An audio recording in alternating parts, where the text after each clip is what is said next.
The fear of debt is not a weakness. Most people do not drown because of debt. They drown because they borrowed without a future. Somewhere along the way, you were taught to fear loans. You were told debt is dangerous. That borrowing is irresponsible. That owing money is a sign of failure.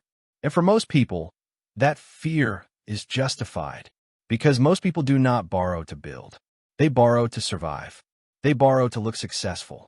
They borrow to escape discomfort today, even if it costs them years of freedom tomorrow. But here is the truth few people ever tell you. Debt itself is not the enemy. Lack of clarity is. The same tool that traps one person for life becomes the ladder another person climbs to financial independence. The difference is not intelligence. It is not income. It is not luck. It is how they think. The wealthy do not ask, "Can I afford this loan?" They ask, "Who will pay it back?" They do not borrow to consume. They borrow to control. They do not sign loan agreements with hope. They sign them with certainty. This audiobook is not about encouraging reckless borrowing, and it is not about glorifying debt. It is about understanding the invisible line, where a loan stops being a burden and starts becoming leverage. As you listen, do not rush. Do not judge. Do not resist. Simply observe how you think about money, how you think about obligation, how you think about risk. Because every loan you take is not just a financial decision. It is a decision about who controls your time, your energy, and your future. Debt feels dangerous for a reason. That tight feeling in your chest when you think about owing money is not weakness. It is instinct. For most of human history, debt meant loss of freedom. It meant obligation without certainty. It meant working not by choice, but by necessity. And your nervous system still remembers that. When you owe money, your future is partially spoken for. Your time no longer belongs entirely to you. Your margin for error shrinks. This is why debt creates anxiety even before the first payment is due. It is not just a number on a statement. It is psychological pressure. Most people are taught to ignore this pressure. They are told debt is normal, that everyone has it, that this is just how life works. But deep down, they feel something is wrong, and they are right. Debt becomes dangerous the moment it removes your ability to choose calmly. The moment it forces you to act out of fear instead of intention. The moment money becomes something you react to rather than something you direct. This is why so many people feel trapped. Not because they borrowed too much, but because they borrowed without structure. They did not just borrow money. They borrowed obligation. They borrowed pressure. They borrowed urgency. And the world exploits this. Consumer debt is designed to feel harmless at first. Small payments, easy approvals, friendly language, deferred consequences. But the danger of debt is never immediate. It is delayed. The real cost of borrowing is not the interest rate. It is the loss of flexibility. When you owe money for things that do not produce value, your future income is already spent before you earn it. This is why debt feels heavy, because it is a claim on your future. And here is the mistake most people make. They assume all debt is dangerous, so they either avoid it entirely or surrender to it blindly. Both paths lead to limitation.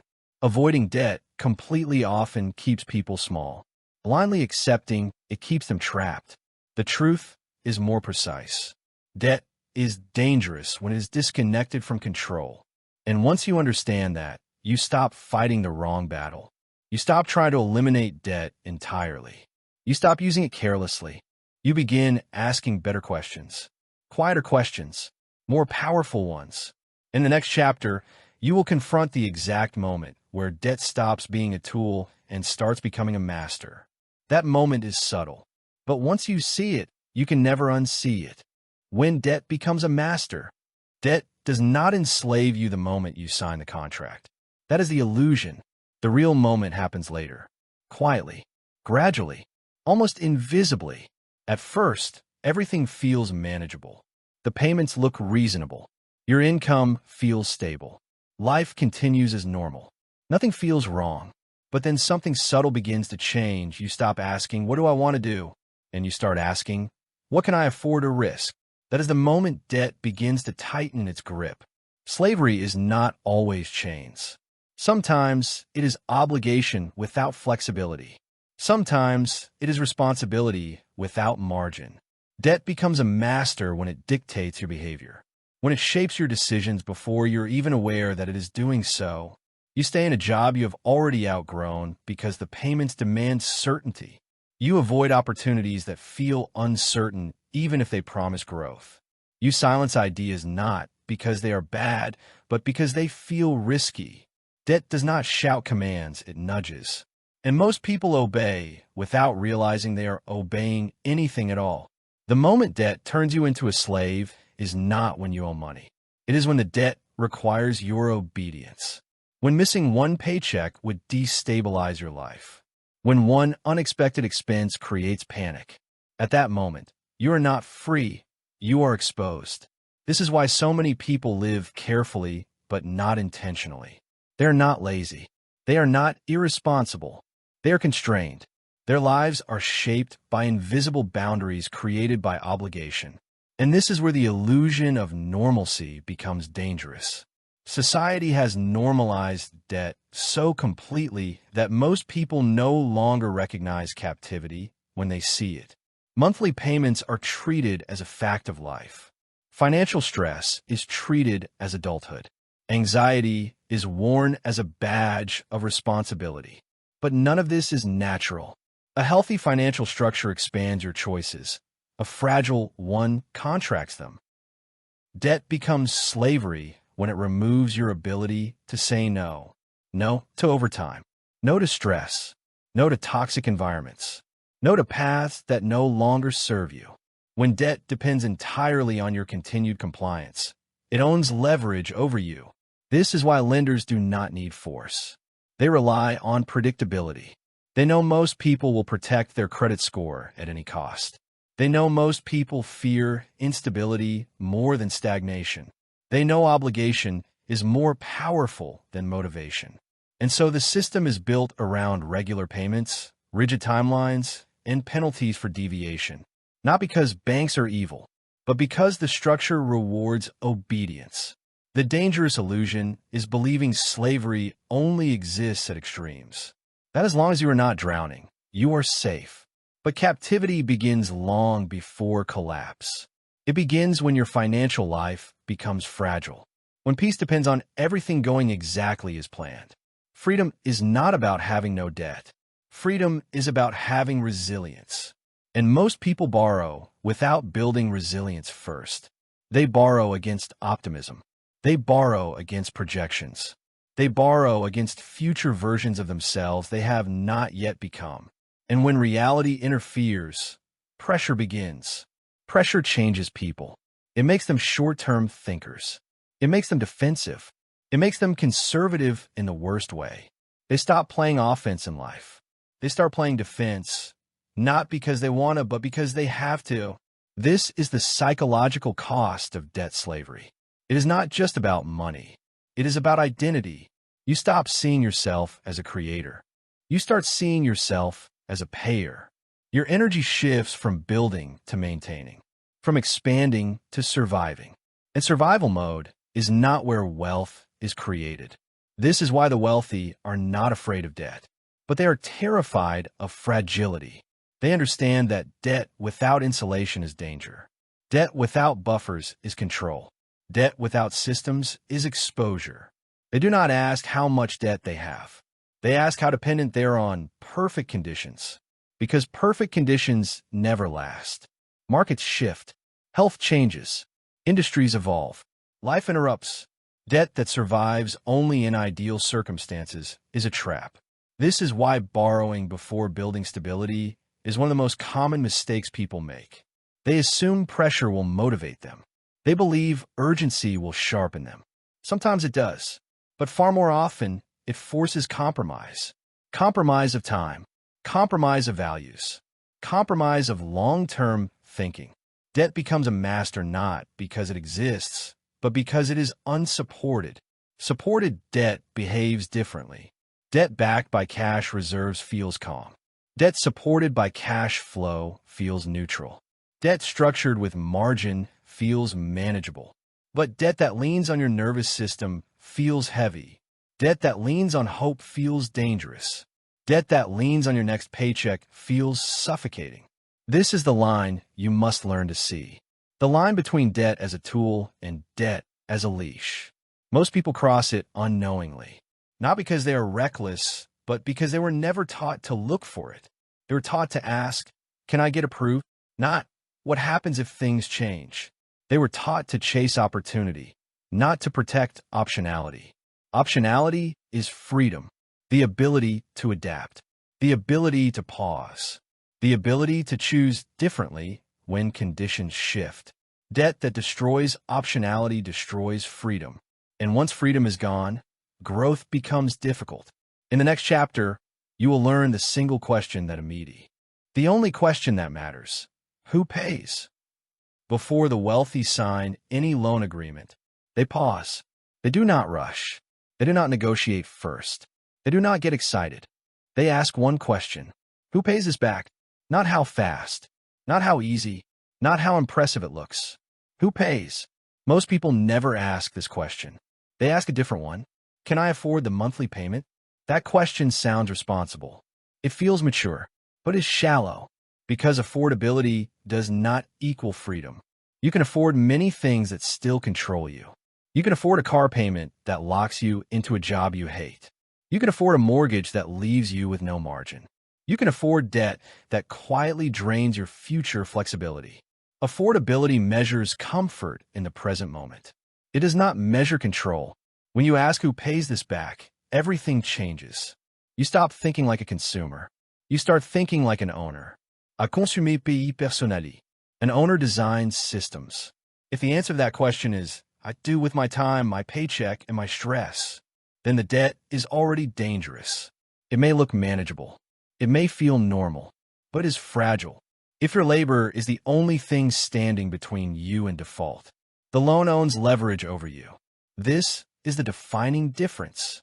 Poor borrowers attach debt directly to their survival. Rich borrowers attach debt to assets. The poor borrow to acquire things. The wealthy borrow to acquire capacity. Capacity produces income. Things consume it. When the wealthy borrow, they ensure the obligation is fed by something other than their nervous system. They ask, will tenants pay this? Will customers pay this? Will systems, automation, or cash flow pay this? If the answer is yes, the loan becomes neutral, sometimes even beneficial. If the answer is no, they walk away. No negociation, no justification, no emotion. This is why two people with the same income make radically different decisions. One sees debt as a way to feel better now. The other sees debt as a way to redirect energy. Consumers borrow to escape discomfort. Owners borrow to expand leverage. This is why most people feel anxious about debt. They know intuitively that they are the ones paying for it. They know one interruption could collapse everything. They feel the pressure because the pressure is real. The wealthy feel calm because the system absorbs the stress. Not them. This question reveals something deeper. Debt is not just financial. It is emotional. When you are the payer, you carry the weight. When the asset pays, you carry perspective. This is why wealthy borrowers do not rush. They do not chase approvals. They are patient. They would rather wait than accept a structure that binds them. They understand that a bad loan does not just cost money. It costs identity. When you repeatedly borrow in ways that rely on your personal effort, you reinforce an identity of dependency. You become someone who must keep working just to maintain equilibrium. This creates a life of maintenance, not momentum. The wealthy reject this identity early. They decide that if a loan does not create distance between their labor and the obligation, it is not worth taking. This is also why they are selective. They do not borrow for status. They do not borrow for comfort. They do not borrow to impress. They borrow to control cash flow. Cash flow is what pays debt quietly. Cash flow is what creates breathing room. Cash flow is what restores optionality. This is why real estate is attractive to them. Not because of appreciation. but because tenants send rent every month. This is why businesses are attractive, not because of ego, but because customers feed the obligation. The asset becomes the buffer. This is the core principle. If the loan survives only as long as you do, it is unsafe. If the loan survives because the asset works, it is stable. This is not about being risk-free. It is about being insulated. The wealthy do not eliminate risk. They distribute it. They ensure failure in one area does not collapse the entire structure. This is why they can take calculated risks while others cannot. They are not braver. They are better structured. And this question applies beyond money. Every obligation you accept shapes your future. Every commitment claims energy. The wealthy are ruthless about where their energy goes. They understand that life is not lived in transactions, but in systems. If you want loans to work in your favor, you must stop asking if you can afford them and start asking if they respect your future. If the answer to who pays this back is not clear, the answer is no. Not later, not after adjustments, not with hope. No, this single question will save you years of pressure. It will prevent silent captivity. It will protect your peace. In the next chapter, you'll learn why good debt is not defined by interest rates, but by whether someone else carries the weight. And once you understand that, debt stops being emotional and starts becoming strategic. Good debt versus bad debt. The simplest definition of good debt is also the most uncomfortable one. Good debt is not defined by low interest rates. It is not defined by long terms. It is not defined by friendly banks. Good debt is defined by one thing only. Someone else pays it. The moment you accept this truth, your entire understanding of money begins to shift. Most people believe debt becomes good when the numbers look reasonable.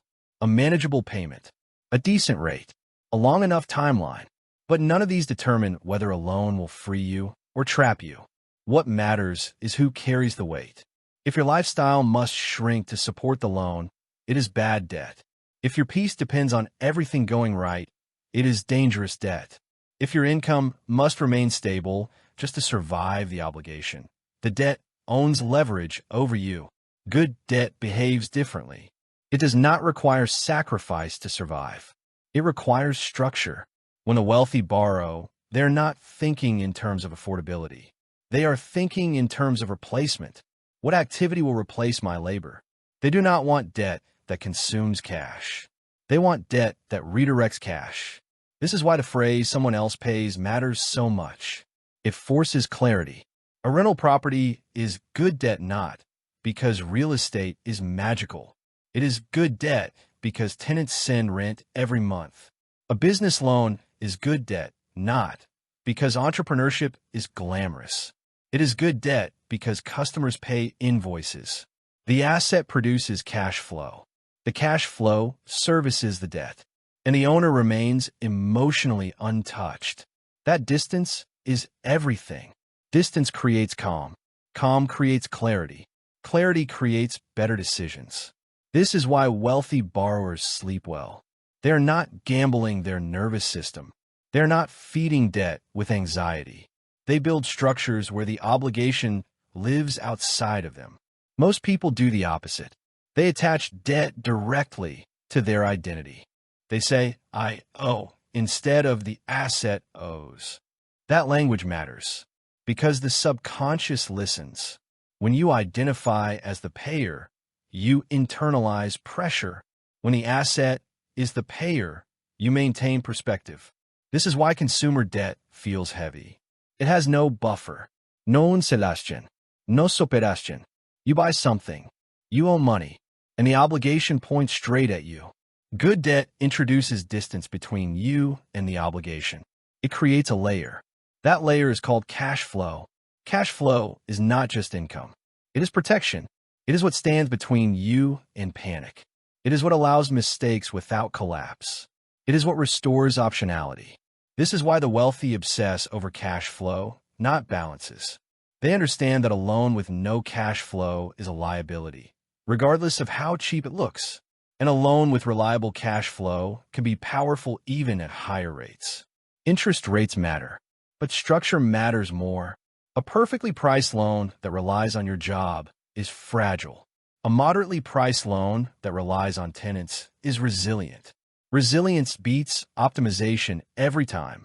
This is why the wealthy are patient. They wait for deals that support themselves.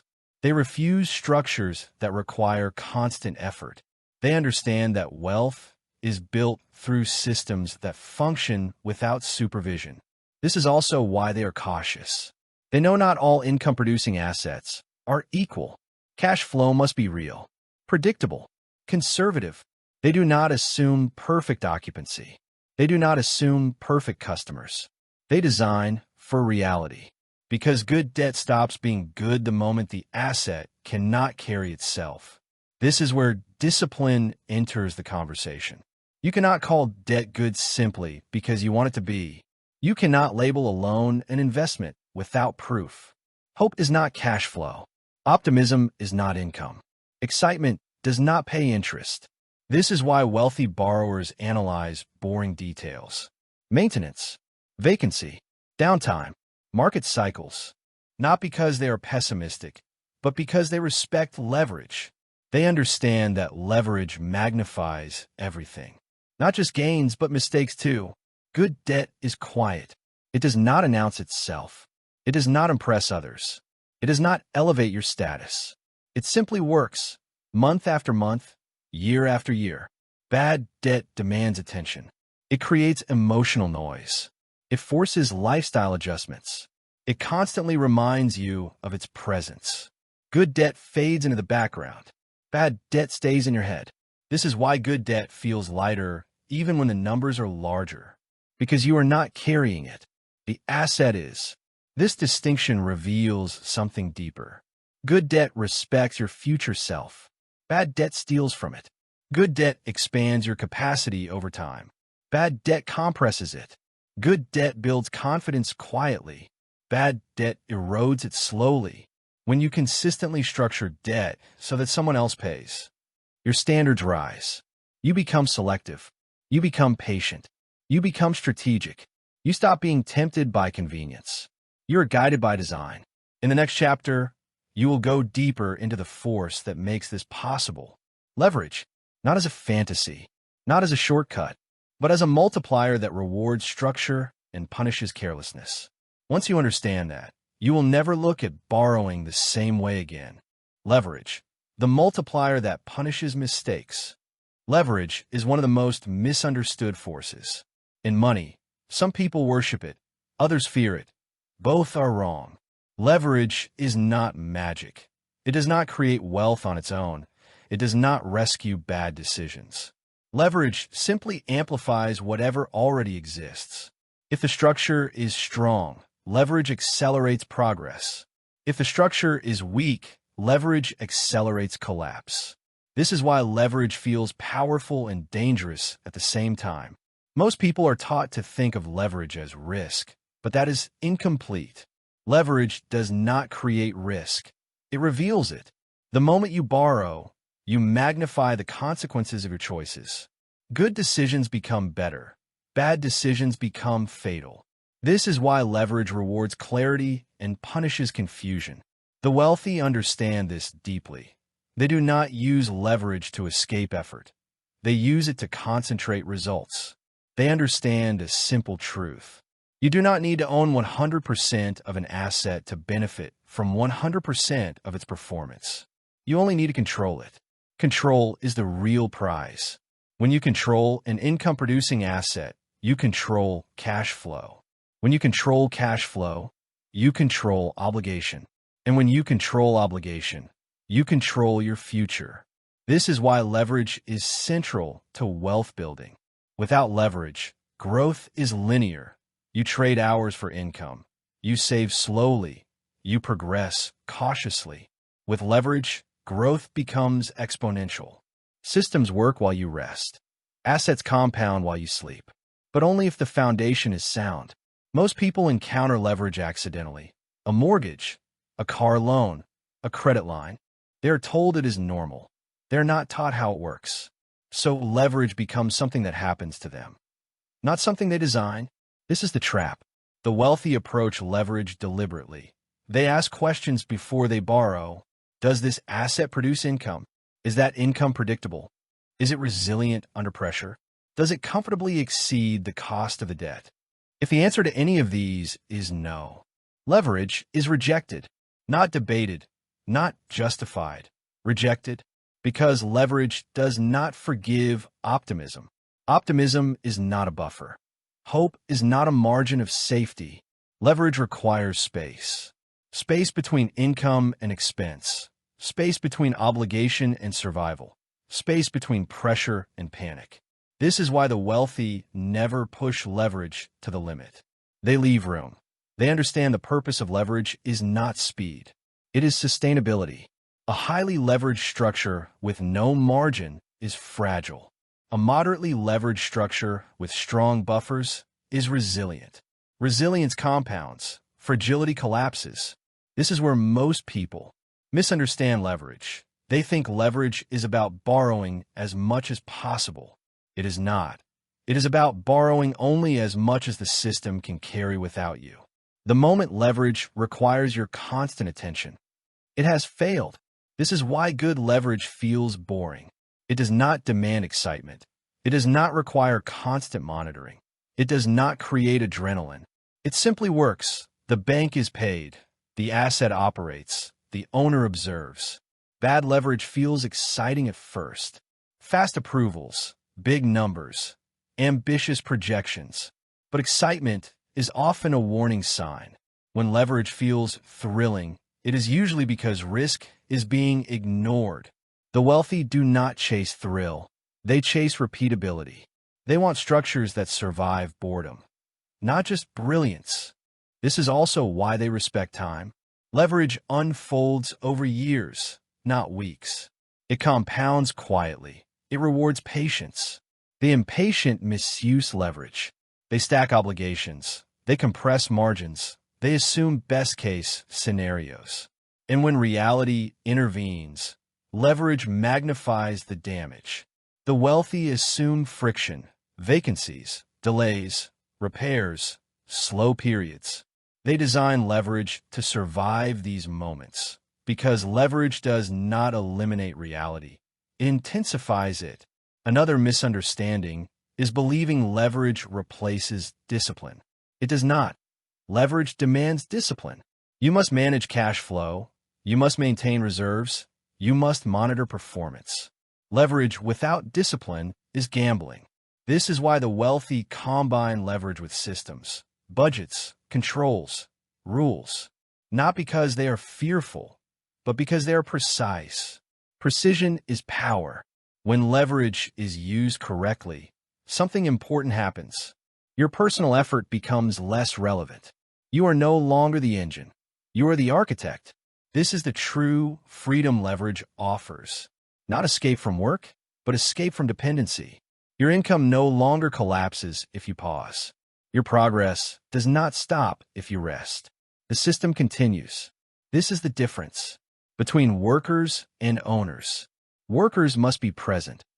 Owners must be correct. Leverage rewards correctness. This is why the wealthy are obsessed with structure. They know that once leverage is in place, small errors scale quickly. So they eliminate error early. They plan conservatively. They borrow deliberately.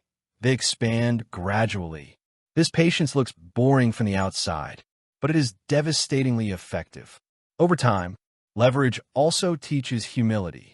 Markets change, costs rise, conditions shift. The wealthy never forget this. They treat leverage as a tool, not an identity. They are willing to reduce it. They are willing to walk away. They do not confuse growth with ego. This humility protects them because leverage does not care about pride. It only responds to numbers. When leverage is used correctly, it becomes invisible. You stop noticing it. You stop fearing it. It fades into the background, supporting your life. That is the goal. Not dramatic wins, not fast growth, but quiet inevitability. In the next chapter, you will confront the discipline that makes leverage sustainable. Because leverage without discipline is temporary, and discipline without leverage is slow. But when the two work together, Progress becomes unstoppable. The quiet rule banks hope you never learn. There's a rule about debt that is rarely explained clearly, not because it is complicated, but because understanding it shifts power away from institutions and back to the individual. This rule does not appear in loan brochures. It is not emphasized by bankers, and it is almost never discussed in schools. Yet it quietly determines who becomes wealthy through borrowing and who becomes trapped by it. The rule is simple. Debt only works in your favor when three forces move together: the spread, inflation, and time. Miss one of them, and the loan begins working against you. Most people focus only on interest rates. They believe lower rates equal safety, and higher rates equal danger. This is incomplete. Interest rates matter, but they are not the deciding factor. The real question is not how expensive the money is. It is whether the money produces more value than it costs. This difference is called the spread. The spread is the gap between what your debt costs you and what your asset earns for you. When the spread is positive, debt becomes leverage. When it is negative, debt becomes extraction. This is where most people fail. They borrow without calculating the spread. They borrow based on emotion, optimism, convenience. They assume effort will compensate for bad structure. It never does. A loan with a negative spread quietly drains energy, focus, and time. Every month, it demands payment without producing anything in return. This is why consumer debt feels heavy. It does not generate cash flow. It consumes it. In contrast, a loan with a positive spread feels different. It breathes. The asset attached to it contributes. It shares the burden. This is why investors can hold large amounts of debt without anxiety. Their assets participate in repayment. But the spread alone is not enough. The second force is inflation. Inflation is often framed as an enemy. Rising prices, decreasing purchasing power. But to the disciplined borrower, inflation is a silent ally. When you lock in long-term, fixed-rate debt, you freeze your cost of money in today's dollars. Over time, those dollars lose value.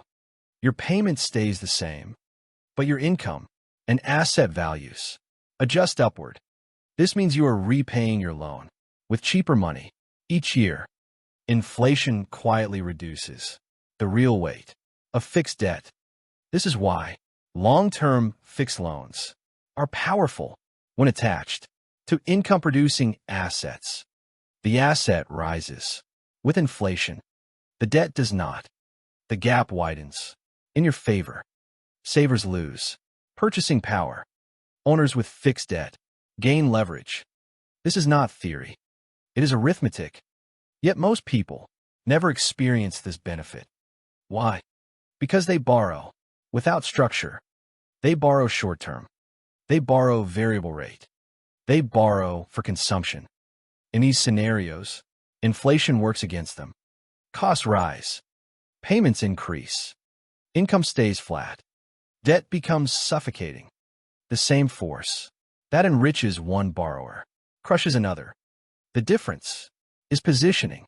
The third force is time. Time is the most underestimated variable in finance. A loan is not just money.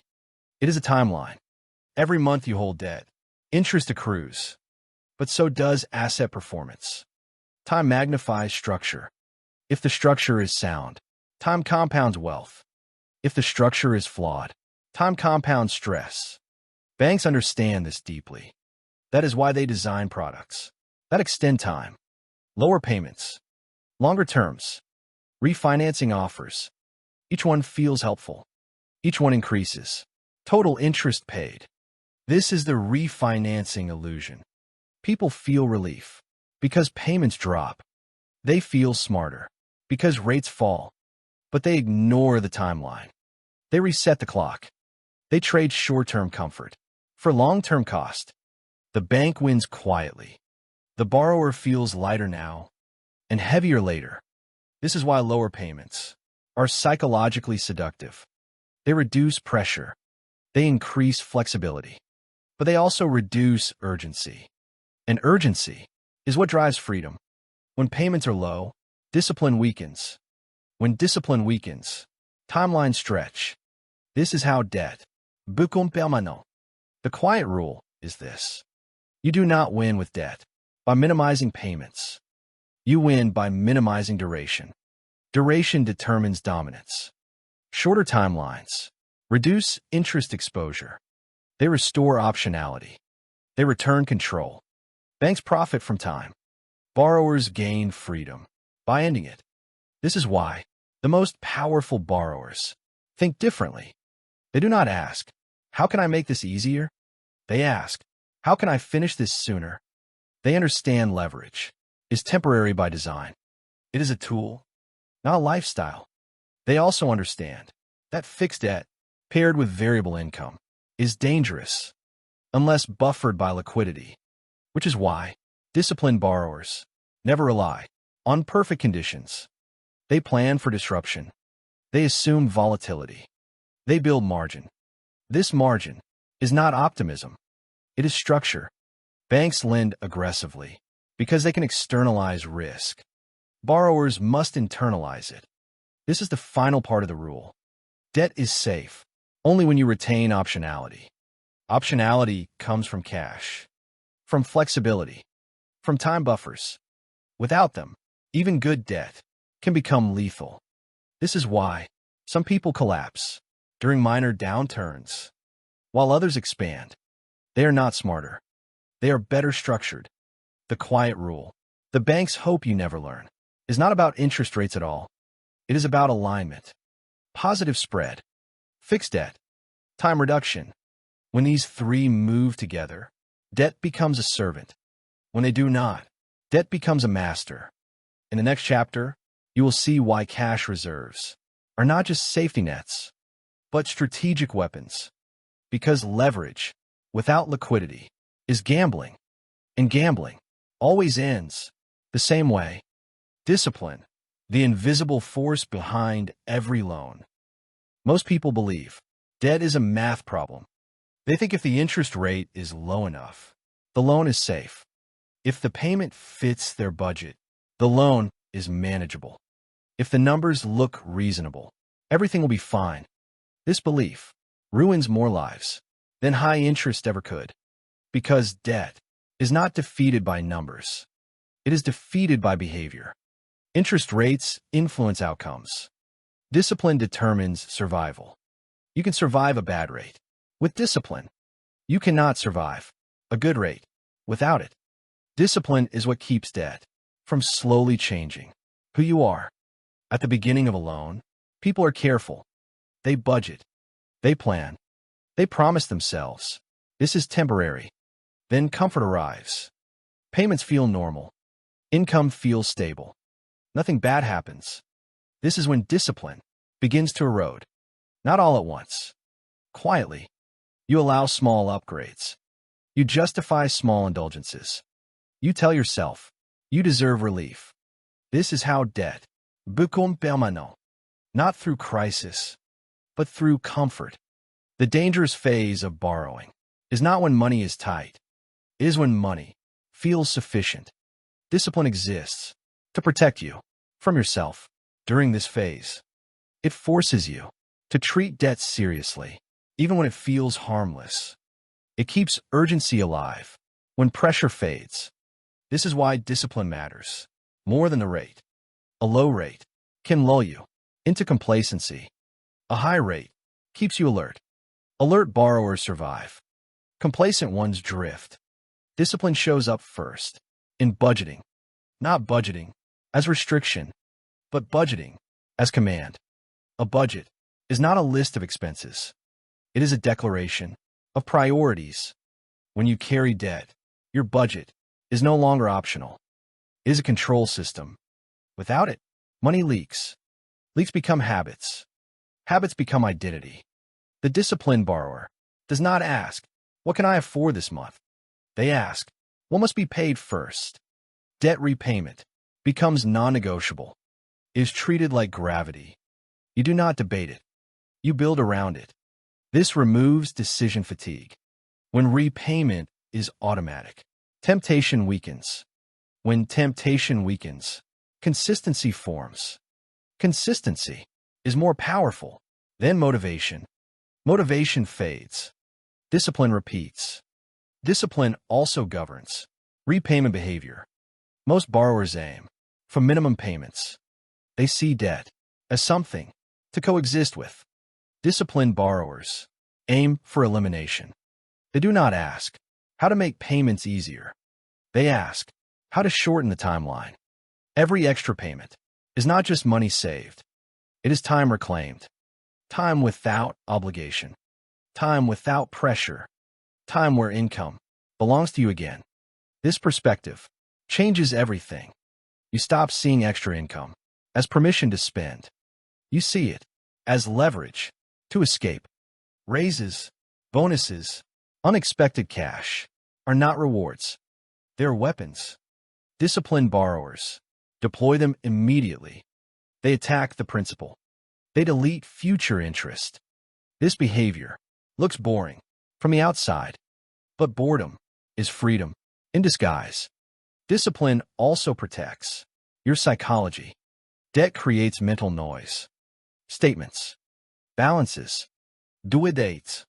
Without discipline, this noise becomes stress. Stress becomes anxiety. Anxiety clouds judgment. Disciplined borrowers eliminate uncertainty. They know exactly where they stand. They track progress. They see momentum. Momentum replaces fear. Fear fades when you see the end. This clarity allows disciplined borrowers to sleep peacefully, even with debt, because they are not guessing. They are executing. Interest rates cannot provide this peace. Only discipline can. Discipline also shields you from lifestyle creep. Lifestyle creep is the silent killer of wealth. Income rises. Spending follows. Debt stays. You feel richer, but remain trapped. Discipline freezes lifestyle. Not permanently. Strategically. You choose delay over display. You choose structure over status. This is not deprivation. It is sequencing. You delay consumption so that future consumption is effortless. Discipline understands timing. Now is not forever, but forever is shaped by now. This is why disciplined borrowers rarely regret restraint, but undisciplined borrowers always regret indulgence. Discipline also prepares you for volatility. Markets shift. Income fluctuates. Life interrupts. The disciplined borrower expects disruption. They plan for it. They keep margins. They avoid fragile structures. They do not live at maximum capacity. This margin is invisible strength. It turns crises into inconveniences. Interest rates cannot create margin. Discipline does. This is why banks respect disciplined borrowers more than clever ones. Clever borrowers optimize. Disciplined borrowers endure. Endurance builds credibility. Credibility unlocks future leverage. Better terms. Better access. Better control. This is the long game. Discipline compounds. The habits you build while carrying debt do not disappear when the debt is gone. You continue budgeting. You continue directing surplus. You continue thinking in timelines instead of moments. This is how debt becomes training, not trauma. Those who lack discipline are scarred by debt. Those who cultivate it are shaped by it. They emerge calmer, more deliberate, more dangerous. Financially, this is the quiet truth. Interest rates affect the math. Discipline governs the outcome. And without discipline, every loan eventually takes control. In the next chapter, you will see why discipline alone is not enough. Why even the most disciplined borrower needs one more layer of protection. Because cash is not just safety, it is power. Cash is not safety, it is power. Most people believe an emergency fund exists to protect them from disaster. They think of it as insurance, a cushion, a backup plan. That belief is incomplete. An emergency fund is not about fear. It is about leverage. It is not designed to save you when things go wrong. It is designed to give you power when things go right. Because debt does not break people during disasters. It breaks them when options disappear. When you borrow without cash reserves, you're not just taking on debt. You are surrendering choice. Every loan you take creates obligation. Every obligation reduces flexibility. Without cash, that reduction becomes total. This is why banks demand liquidity. They understand what most borrowers do not. Cash is not idle money. Cash is control. An emergency fund is the difference between reacting and deciding. When life disrupts your income, the lender does not pause. They do not renegotiate. Out of compassion, they enforce contracts. Debt is rigid. Life is not. This mismatch is where people collapse. Without cash, a single interruption becomes a cascade. Missed payments, late fees, stress decisions. Stress decisions destroy structure. With cash, disruption becomes noise. You continue paying. You continue breathing. You continue thinking. Thinking is power. This is why disciplined borrowers never borrow naked. They armor themselves first, not because they expect failure, but because they expect reality. Reality includes volatility. Jobs change. Markets shift. Health fluctuates. A borrower without reserves must rely on hope. Hope is not a strategy. A borrower with reserves relies on time. Time to adjust. Time to recover. Time to respond intelligently. Time neutralizes panic. This is why emergency funds are not passive. They are active leverage. They allow you to say no. No to refinancing traps. No to predatory credit. No to selling assets at the worst moment. Without cash, desperation negotiates for you. And desperation never negotiates well. This is the quiet trap. People borrow first and promise to build reserves later. Later never comes. Because debt absorbs surplus. Payments consume margin. Life fills the gaps. This sequence guarantees fragility. The correct sequence is uncomfortable. Cash first. Debt second. This requires patience. Patience, most people avoid. But patience is cheaper than regret. An emergency fund changes how you experience debt. Psychologically, you stop feeling hunted by due dates. You stop fearing mail notifications. You stop reacting emotionally. You gain calm. Calm restores clarity. Clarity improves decision-making. This is why cash-rich borrowers behave differently. They negotiate better terms.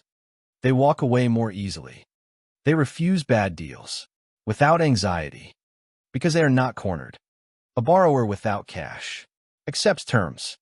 A borrower with cash chooses them. Choice is power. This is why banks prefer borrowers with reserves, not because they need the money, but because reserves signal behavior. They signal discipline, restraint, foresight. These traits reduce risk. Risk determines pricing. Cash lowers perceived risk. Lower risk improves leverage.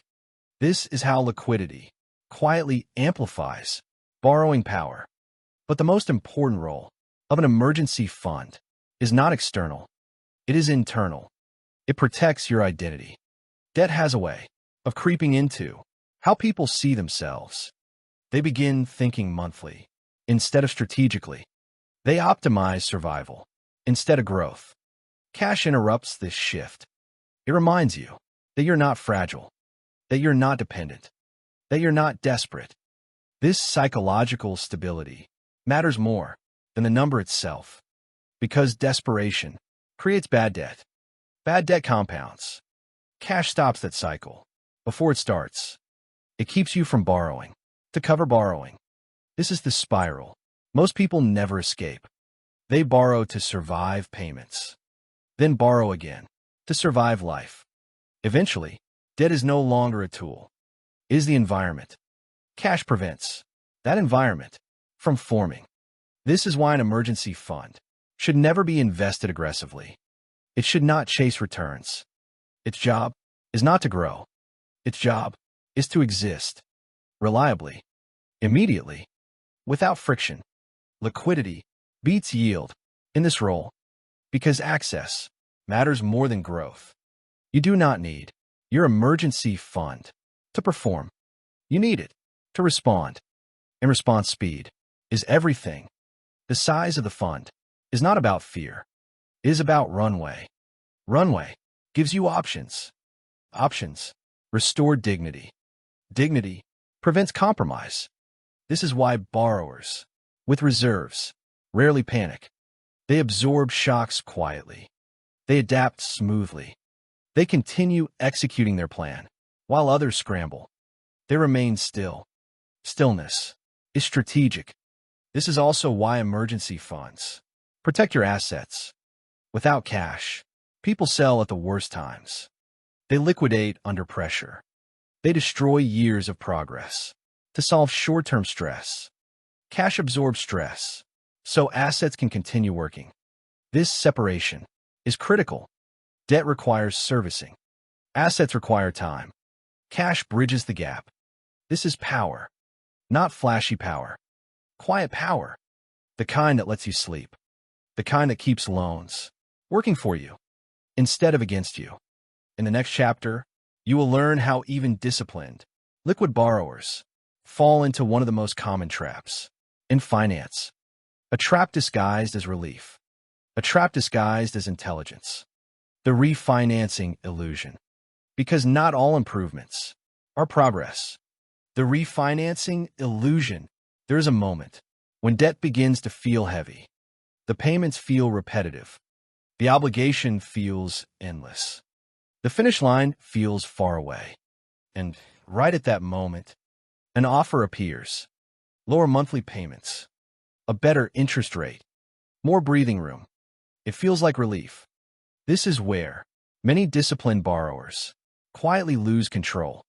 Not because refinancing is always wrong, but because most people refinance for the wrong reason.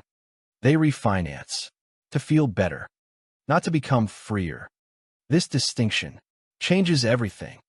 The refinancing illusion works by targeting emotion, not logic. It promises comfort. It promises ease.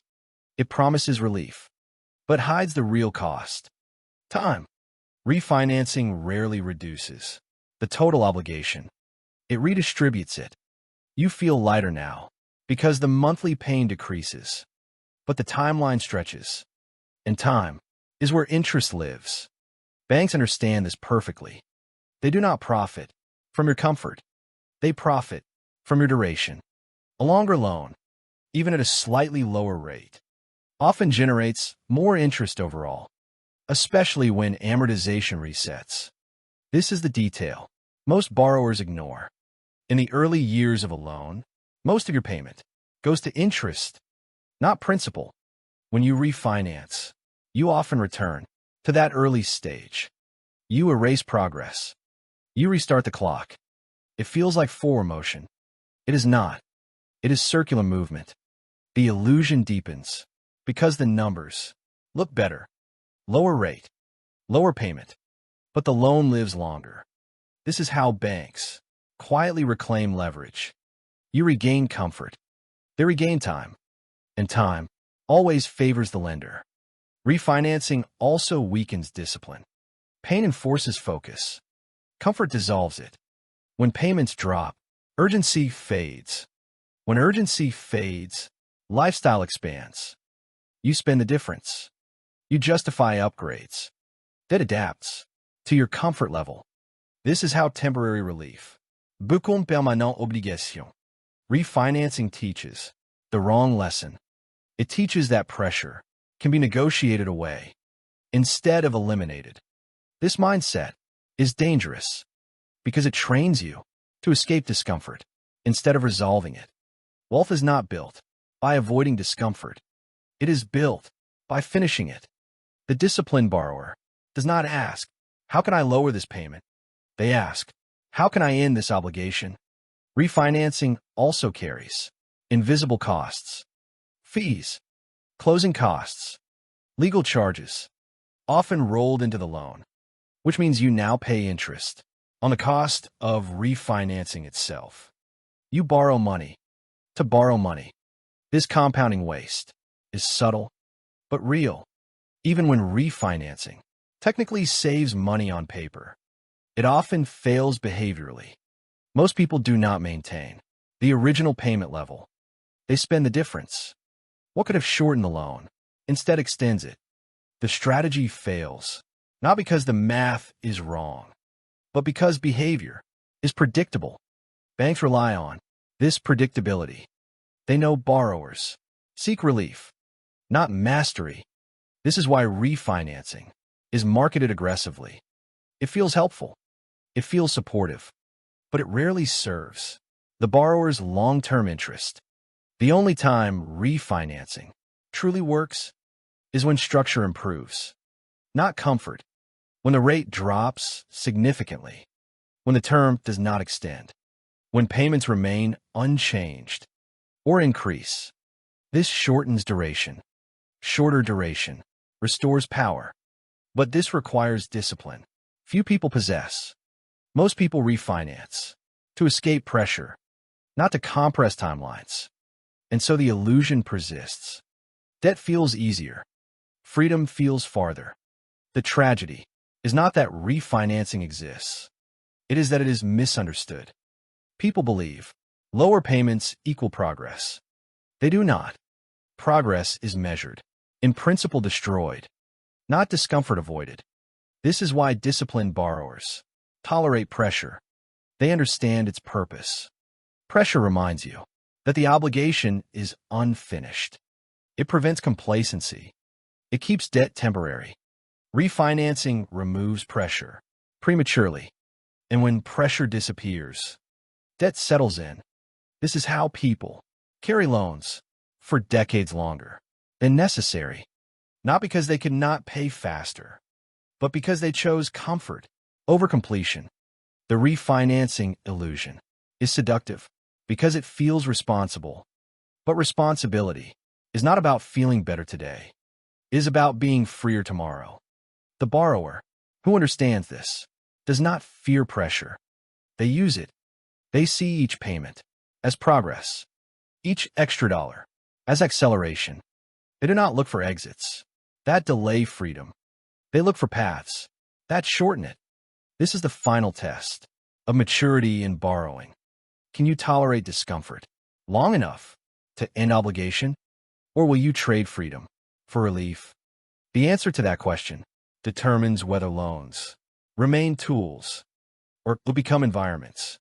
In the final chapter, you will bring everything together, not as rules, not as techniques, but as identity, because how you borrow is not just about money. It is about who you are when pressure arrives, and whether you think like an owner or like a consumer. Borrowing like an owner. At the end of every financial decision, there is a silent question, not written on paper, not asked by the bank, but answered by your behavior. Are you borrowing like an owner or like a consumer? This is the final distinction. And once you see it clearly, you cannot unsee it. A consumer borrows to feel better now. An owner borrows to be stronger later. A consumer asks what they can get. An owner asks what they can control. A consumer measures success by comfort.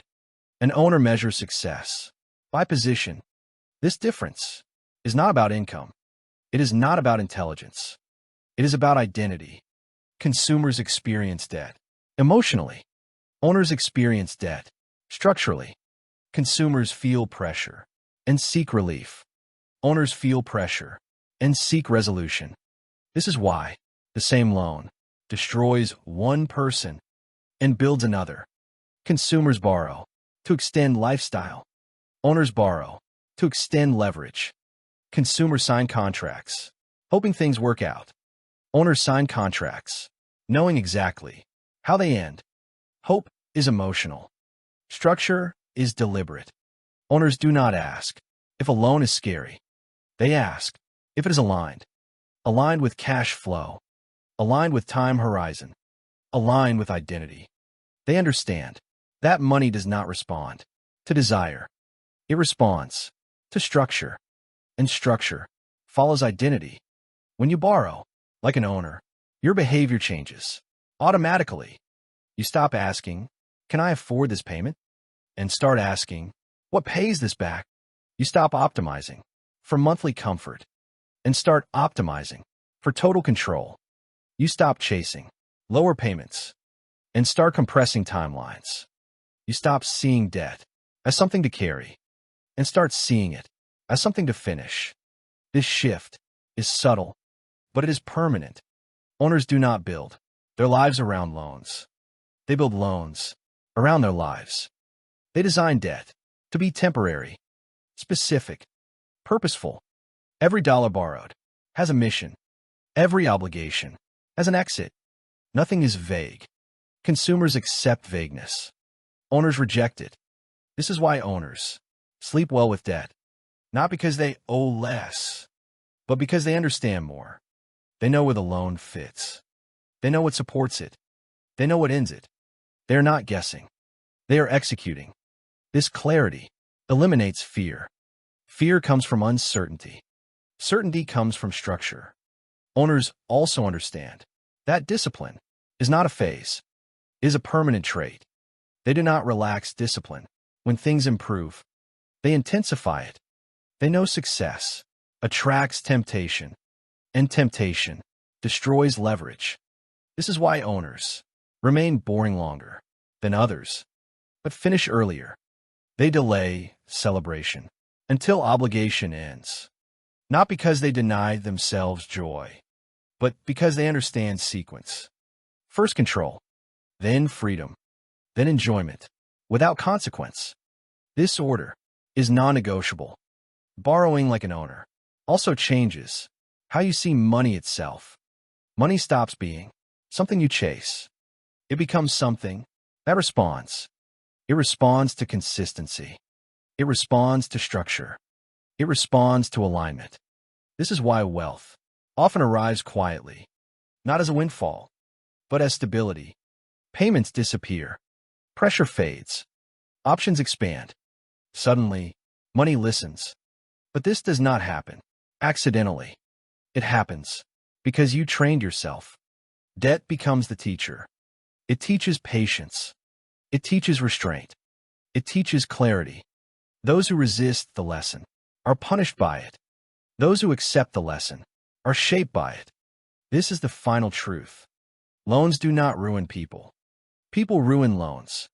When you borrow without identity, debt defines you. When you borrow with identity, you define debt. Borrowing like an owner means you never forget one thing. The goal is not access to money. The goal is authority over it. Authority comes from alignment. When your income, your behavior, your timeline, and your identity move together, money becomes cooperative. It stops resisting. It stops slipping away. It stops creating tension. It flows toward structure. This is why some people never escape debt, even when they earn more, and others accelerate, even when they start small. They are not borrowing differently. They are being differently. So as this audiobook ends, do not memorize rules. Do not chase tactics. Adopt an identity. From this point forward, you do not borrow to consume. You borrow to control. You do not borrow to escape discomfort. You borrow to build position. You do not borrow like the many. You borrow like the few. Because once you borrow like an owner, loans stop working against you. They start working for you. And eventually, they stop being necessary at all. That is financial sovereignty. And now, you know how to build it. Nothing you heard was meant to excite you. It was meant to steady you. Because real financial power does not arrive with noise. It arrives with clarity. You have not just learned how loans work. You have learned how you work when pressure is present. You now understand why debt breaks some people and sharpens others. You understand that borrowing is never just a financial act. It is a behavioral decision, an identity decision. From this moment forward, you no longer need to fear loans, and you no longer need to glorify them. You simply see them for what they are: temporary tools, designed to serve structure, never emotion. If this audiobook helped you think more clearly, feel more stable, or see money with less fear and more authority, take one small action, not for algorithms, but as a commitment to yourself. This journey does not end here. Controlling money is not the destination. It is the beginning. And when you are ready, you will know exactly what to do next. Good night.